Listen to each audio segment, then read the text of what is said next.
Good morning, Miss Lisa. How you doing? Great rising. I'm still a little sleepy, but I'm here, Miss Mildred. We here on this cold. Oh, it's Ah, Friday already, isn't it? That's right. Thank God it's Friday. Well, here we are again, kicking off this proof program for our clients again. Today we're going to be talking about anger control training again. Wow. And this morning I want to talk about it from a different perspective. I want to talk about it from a perspective that I know is real in this present age. Not that the rest of them aren't. Okay. But this morning I want to talk about anger control training as it relates to relationships. Wow. You know, because as one of our facilitators, Brother Carmone always say, relationship is the thing that causes all four of the wheels to run off. Mm-hmm. I agree, because I ran away. Go ahead, Miss And it is. So as I was thinking about it this morning, our first relationship is with our parent. Okay? Or either if it's not our biological parent, it could be a foster parent, it could be a guardian who raised us. That's our first knowledge of relationship. And depending on how that relationship went or is going, that sets the stage for, I believe, every other relationship as we grow. What do you think? Well, I agree with that because I know in my relationships I have brought things that what I believe and what I was raised up and what Mama said and what Daddy said and I agree with that 100%, Miss Mildred, because I still do that today.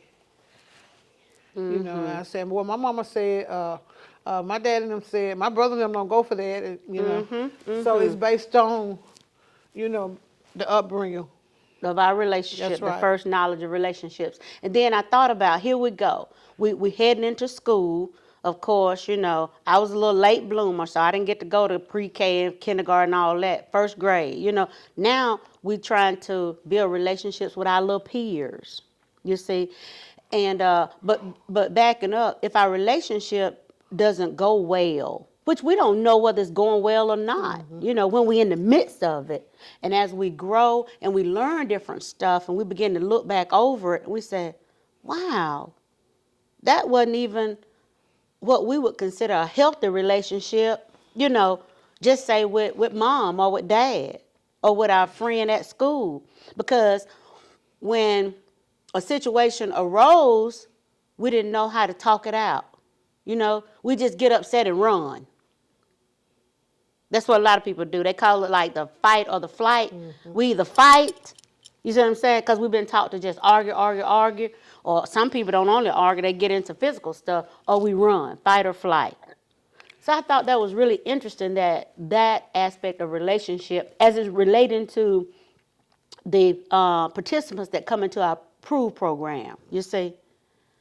We're trying to help them work on their co-parenting, help on their relationship.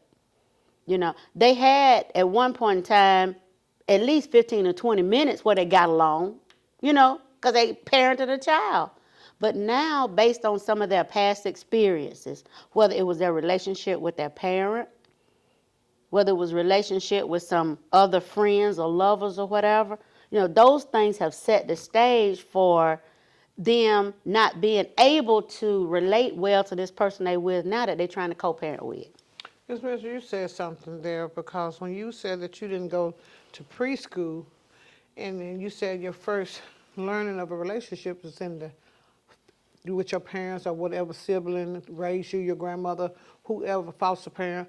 But I thought about what position I was at home. I was the baby. Okay. And when things didn't go the way I wanted them to go, I would do something different.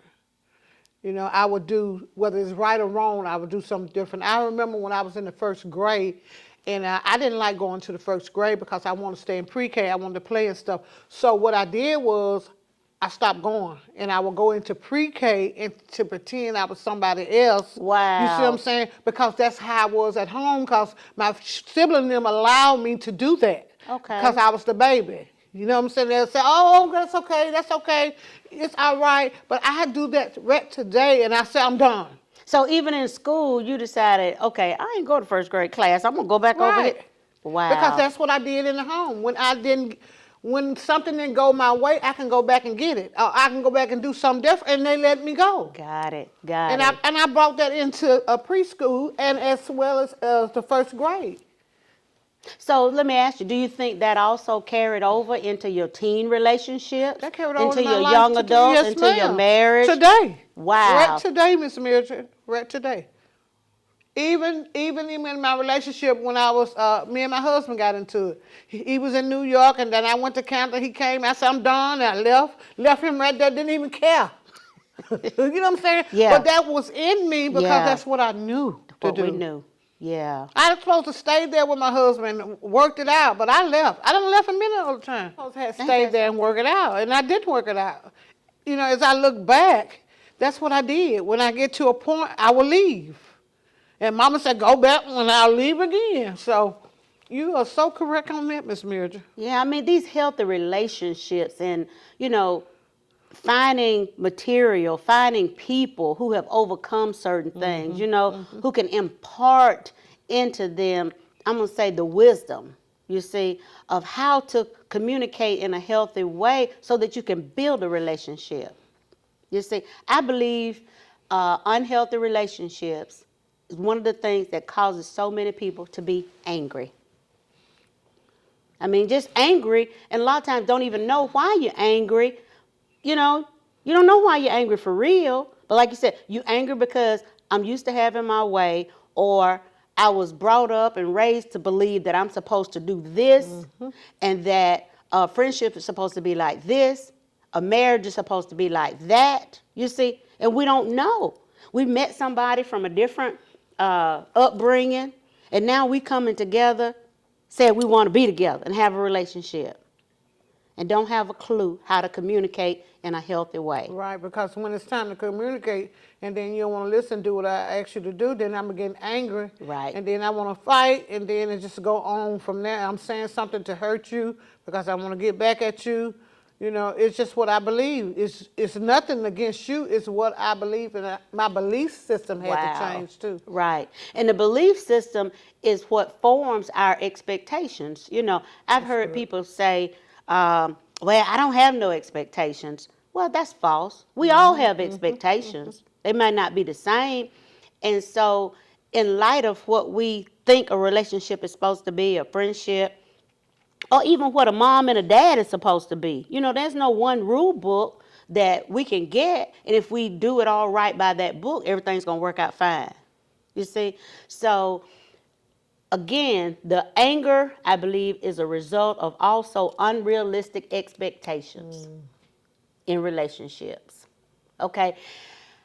If I'm raised and I believe and I expect a man to work, and bring all his money home and not ask me how I'm spending it, da-da-da-da-da. You see what I'm saying?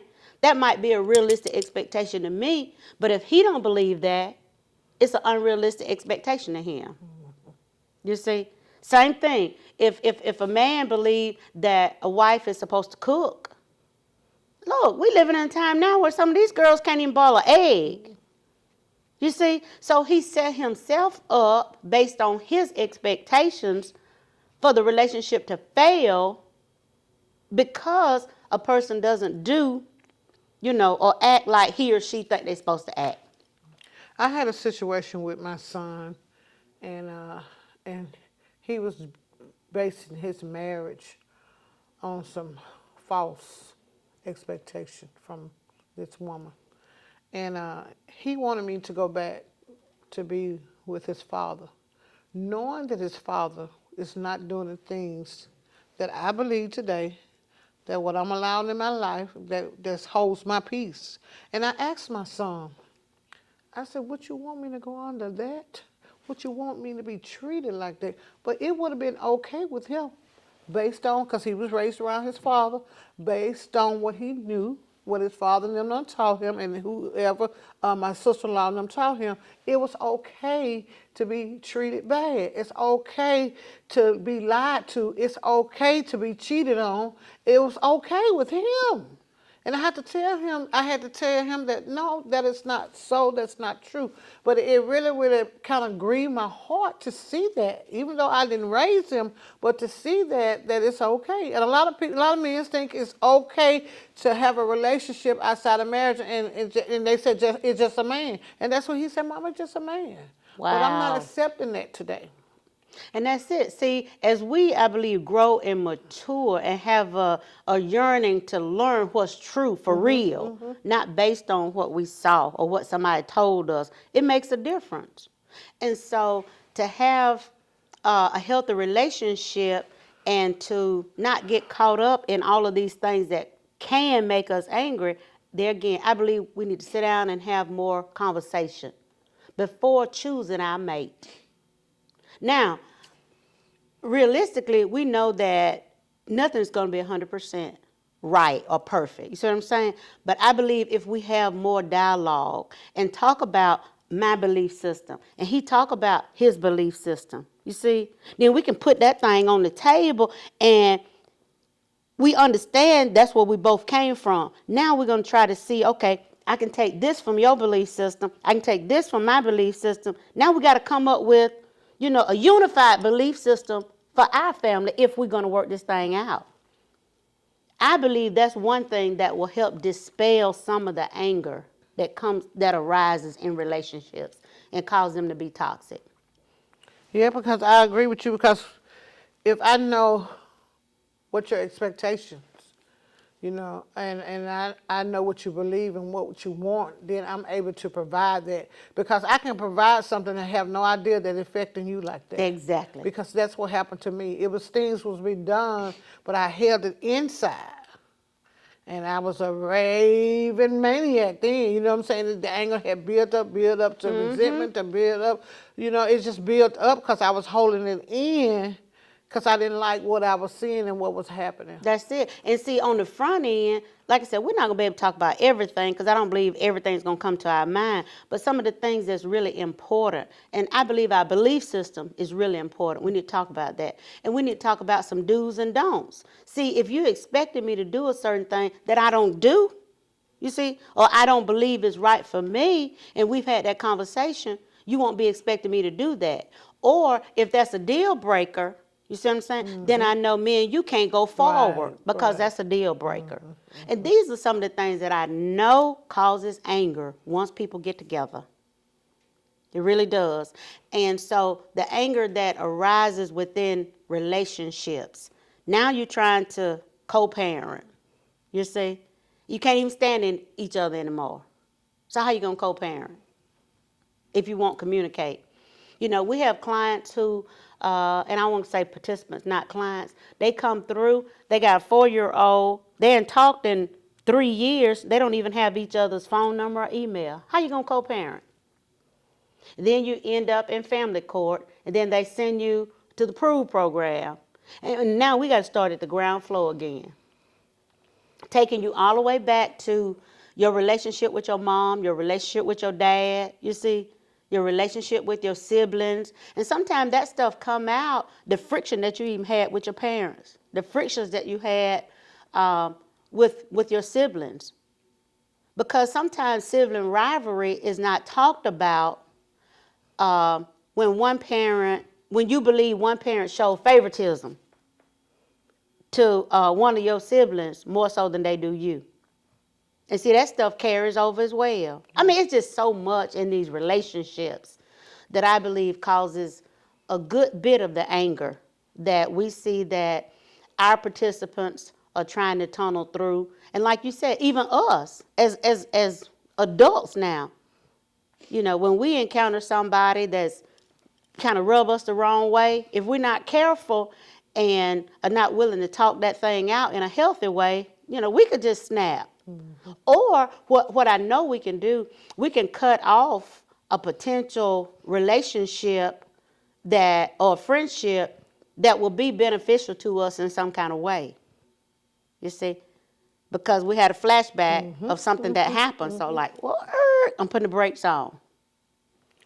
I just know one of the things with me is that I have to make sure that I am ready to dialogue with that person, that none of that stuff don't come back up.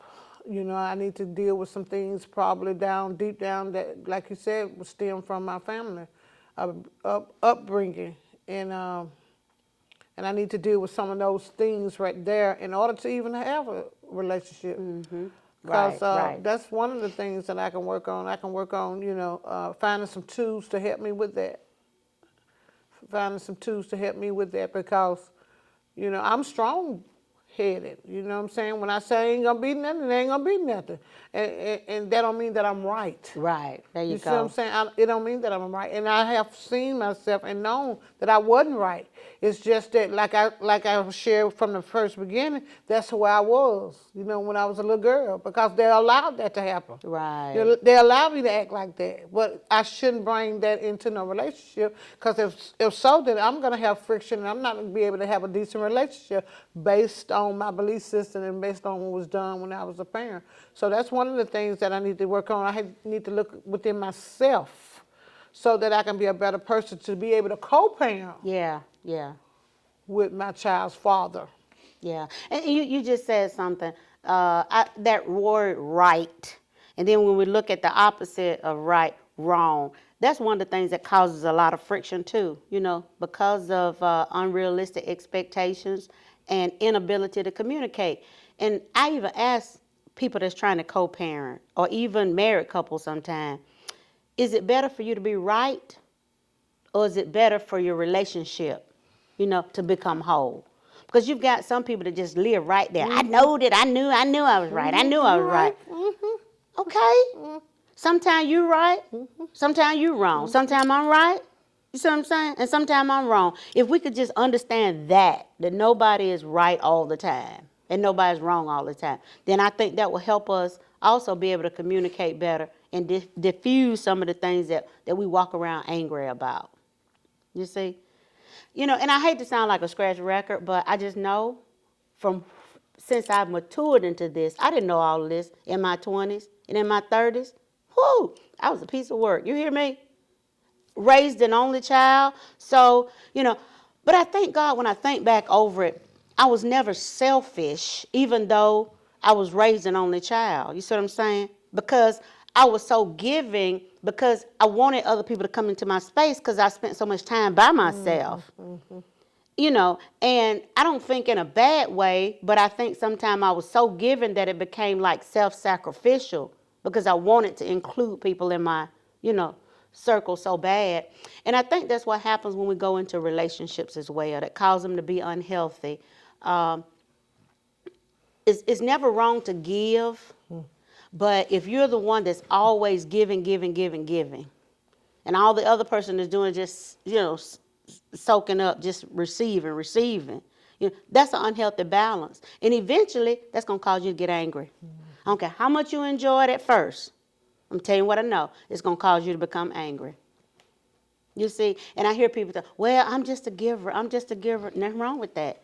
But the gift of reciprocity is to give and to receive, to give and to receive. And that keeps things, what I call in a healthy vein. Okay? You said something that we don't have to be right all the time. And that's need to be taught. It needs to be taught to, it's not about a right or wrong, it's about building that relationship up. Because if I came from home and I was always right, so when I get with you, I'm gonna be always right. But no one taught me in between time that it's not about always being right, it's about the relationship. I should focus on the relationship. Sometimes I'm going to be wrong and sometimes I'll be right, regardless if I was raised up like that. Because when you said that, it was like, it's an eye-opener. It said, hey, focus on your relationship. Focus on the children. Focus on what's best for the children, That's not best it. for you Right. and your co-parent. What is best for the children? So we got to have a common ground, so that we can raise that child up, and that child won't go through some of the stuff that we have gone through. Yeah. Of the upbringing that we have gone through, and when we went in our teens and our adult years, and we full grown now. But what is full grown when sometimes you can still be a child and full grown. That's it. We grown age-wise Right. at a number, you see. Right. But if we have matured, you see what I'm saying, and not gain some wisdom and be able to walk that thing out, then we still a child. Right. Yeah. Exactly. Oh my God, I'm thinking 90 miles per hour. I was gonna say something and I think I lost it. But somebody that's believe they're always right, you see, and we're trying to have a relationship. And everything I say is, you come back with, I told you so, I know that I was right, whatever. Guess what that's going to do? That's going to cause me to shut down or make me feel stupid or inadequate. You see what I'm saying? So I'm not going to be able to have an open, honest dialogue with you because it makes me feel like you're not open and receptive to anything I say because you always right. You see, there again, we talking about things that causes people to become angry in their quest to have a healthy relationship. You see, it's got to be equitable. You see what I'm saying? If I don't believe you trust me, I don't believe you care enough about me or respect my thoughts and my opinions, you see, you don't always have to agree with me. That's another thing that causes friction in relationship. People think we got to agree all the time. We don't. You see? So that's what makes us angry. I want to share. This just came across my top of my brain.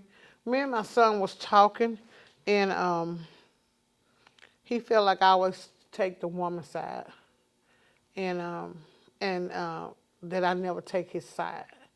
You know, and that's one of the upbringings that we had. We did, no matter the family wrong or right, we take their side. You know, but now that I'm not like that. It's not about taking sides. Right, You know, yeah. it's about the truth. What is best for the relationship, what is best for that situation at that time. Is that woman need to escape and get her own life, or do they need to come together? Is it a toxic relationship? So he has said that he felt like that I'm always, taking his wife's side. But what it showed me, the freedom that I have today, and the change that done took place, because what it is was she is doing the right thing. You see what I'm saying? But he want to stay stuck in the past. And, the wrong relationship. He said, well, since you didn't raise me, I don't think you can tell me anything when about Wow. that relationship, because you didn't raise me. So that goes right back to what you talking about, that they raised him like that. And that's what he believed based on, because he said, but Big Mama and them don't, they take up for him. She'll never go against that. I will never go against. But so what I was hearing, it was trying to find a way to come back in my new life and say, okay, that's acceptable. You know what I'm saying? But Wow. it's not acceptable today. I don't care. I said, you might as well get ready, because she's doing what she's supposed to do. But I said, because she's free. The freedom is that I'm not bound to that life no more, bound to all that stuff you've been putting on, bound to them past thoughts and belief system you had. I done got it's a change that took place. That same change just took place with me. You see what I'm saying? So she been in abundance for so many years, that now she's being free, and she doing the things to free herself. She using her tools to free herself. That's the only way I got to be free from my past relationships, because I had to put tools in place in order to be free from that and not to go back. So that's why I can hear it and see it now, because I've been through that. He really don't have an idea of what type of relationship I did go with his father. He just have an idea. He think he have an idea. And I said, I just won't put up with that today. That's all I tell him. Wow. I'm telling you, that's it. There again, be open enough to sit down and have a conversation with people.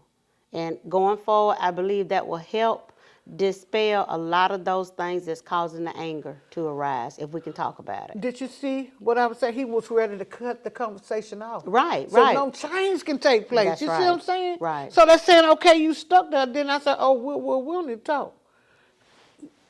Let's solve it. I don't care. You are my son. So I don't even need to be in the mix with you if you can't listen to what I got to say. Yeah. You want to pick and choose, because that's a form of control of our relationship, and you can't do that. If we can't have a dialogue, then we can't be. I don't care who you are today. I ain't got to sit here and be quiet no more. Yeah. You know what I'm saying? And not sitting there and let you be the one talking and you making all the decisions and stuff like that. What about me? He said he poured his spirit on all men. Wow. Yeah, you're so right. And as we get ready to wrap up this segment, I know we need more time because this is a much needed topic. You know, if we don't grow, you see, we will never be able to change. You know, and if change doesn't take place, we won't ever be able to grow. So in these unhealthy, toxic relationships, what I see happening a lot, one person grow and they start to grow off and mature and leave the other person. And the other person that's not willing to accept that and have a conversation about that, they angry about that. You see, and then before you know it, they go their separate ways, and here they are at proof, and now we're trying to help them co-parent based on things that they've been harboring anger about for years and years and years that has never really come to surface. That, you know, if they, I don't know, we could say if so many times, but yeah, it's awesome. Listen, thank you so much. I don't know when we'll be able to sit down and talk again, but I think this is a much needed topic definitely. to talk about. It's deeper. Yeah. It's deeper. Yeah, the anger that comes to surface in unhealthy relationships. And sometimes everybody's just not going to end up remaining together because everybody's not meant to be together. You see what I'm saying? But we can still work on your anger enough to help you get the tools to co-parent, whether the two of you make it or not. Right. So that's one of the things that we want to continue to talk to parents about and help them understand. So thank you for hanging out and talking Thank about you, this, Miss and Marjorie. It we'll was come great. back together real soon. Okay. Have a good day. You too. Bye.